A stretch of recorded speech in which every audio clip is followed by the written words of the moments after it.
No rest mode అంటున్నారు great director Shankar. నేను మొదలు పెట్టనంత వరకే, ఒక్కసారి మొదలు పెట్టానా 6 నెలల్లో బొమ్మ థియేటర్స్ లో పడిపోతుందని చెప్తున్నారు శంకర్.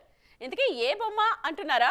అడగడం ఎందుకు, చూసేద్దాం రండి. ఈ సంక్రాంతికి గేమ్ చేంజర్ పనులతో మునిగిపోయారు కెప్టెన్ శంకర్.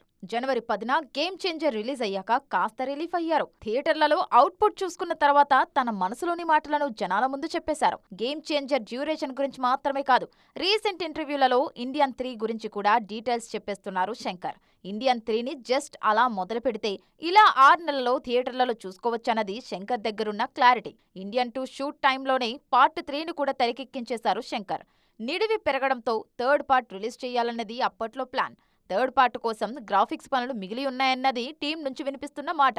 లైకాకి శంకర్కి మధ్య అంత సవ్యంగా కుదిరితే గట్టిగా 6 నెలల్లో ఇండియన్ 3ని థియేటర్లలో చూడొచ్చన్నమాట. సో లోకనాయకుడి నుంచి ఈ ఏడాది Maniratnam Thug Life, Shankar Indian 3 release అవుతాయన్నది ఫ్యాన్స్ ని ఊరిస్తున్న మాట.